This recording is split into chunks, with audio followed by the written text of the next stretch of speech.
Reg, nou die inligting wat ons kry van die KC-waarde. Die K is die konstante, soos ons die eweredigheid of 'n waarde, 'n koëffisiënt uitwerk wat net vir ons kan sê wat presies gaan in die situasie aan. Dan is dit mos 'n konstante waarde. Daai konstante het geen eenheid nie. Soos KC-waarde, dit is net 'n numeriese waarde. Klaar. Ons bereken dit deur die konsentrasie van die produkte gedeel deur die konsentrasie van die reagense. Maar as ons so skryf, dan moet julle in gedagte hou, dan neem ons aan almal weet ons werk met die voorwaartse reaksie en dan is dit ons reagense en dit is ons produkte. Andersins as jy met die terugwaartse reaksie gaan werk, dan moet jy dit aandui. En daarom het ons hierdie algemene formule ook, wat ons die KC-waarde kan bepaal, dan sê KC, en C hier staan vir konsentrasie. En julle het nou seker al geleer dat konsentrasie dui ons met daai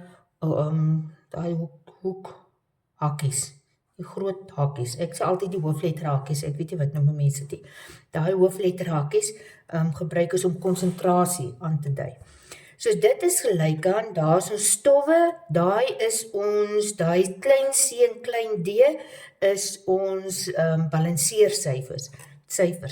Soos dis die konsentrasie van stof C tot die mag C, maal met konsentrasie van die stof D tot die mag D, want dit is mos ons produkte as ons met die voorwaartse reaksie werk, gedeel deur die konsentrasie van A tot die mag A, maar die konsentrasie van B tot die mag klein b. Dit is as 'n mens nou jou stowwe het in jou reaksiemengsel en jou gebalanseerde chemiese vergelyking.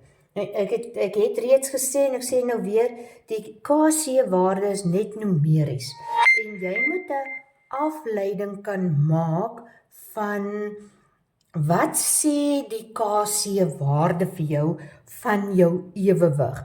Lê jou ewewig ver in die rigting van die reagense of lê dit ver in die rigting van die produkte?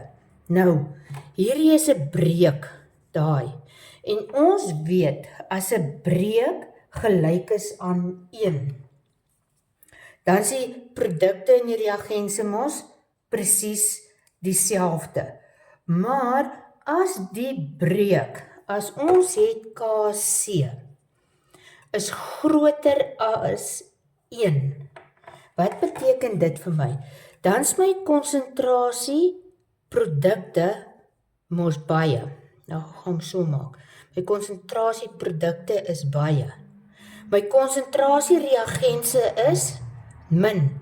Want dan gaan hierdie breek mos vir my gee, dit is baie op min, dit gaan ons 'n waarde groter as 1 gee. Dus die KC waarde groter as 1 is, produkte is meer, met ander woorde, my voorwaartse reaksie vind word in die reaksiemengsel is van so 'n aard die faktore bevoordeel die voorwaartse reaksie. Die teendeel is ook waar die KC kleiner as 1. Met ander woorde, as hy kleiner is as 1, dan gaan my produkte mos min wees. En my reagense gaan baie wees, want daai breek moet kleiner wees as 1. Met ander woorde, dan is my terugwaartse reaksie is bevoordeel. As jou terugwaartse reaksie bevoordeel word, dan is jou reagense baie en jou produkte is min, want hulle ontbind die heeltyd na daai rigting toe. En dis die waarde, dis die inligting wat jy uit jou KC waarde uitkry. Hulle gaan vir jou vra, hulle gee net vir jou 'n KC waarde. Hulle vra vir jou die KC waarde neem toe. Watter faktore het daartoe bygedra dat die KC waarde toegeneem het? Die enigste faktor wat die KC waarde kan verander, is ons temperatuur. Temperatuur. Net temperatuur. Net temperatuur maak dat ons KC waarde kan verander. Soos hier gaan jy moet dink, wie was exo, wie was endo, as my KC waarde toeneem, kom ons maak gou 'n voorbeeld, KC waarde neem toe, ek sê hier vir julle, delta H is 'n negatiewe waarde. Dit beteken, voorwaarts is exo, terugwaarts is endo. My KC waarde neem toe. Met ander woorde, vir die KC waarde om toe te neem, moet my produkte meer raak en my reagense moet minder raak.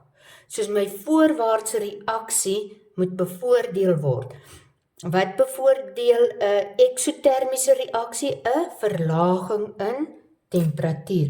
So as die temperatuur verlaag word vir 'n eksotermiese reaksie, gaan ons KC waarde toeneem, want die produkte raak meer en die reagense neem af.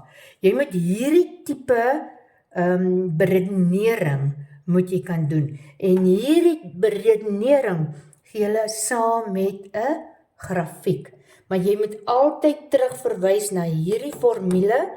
Jy moet weet wanneer daar KC groter as 1 en kleiner as 1 en wat gebeur met ons breek, daai breek, sodat die KC waarde meer raak of minder raak. So hierdie is eintlik basiese wiskunde wat jy dan net moet toepas met 'n bietjie redenering daarbey.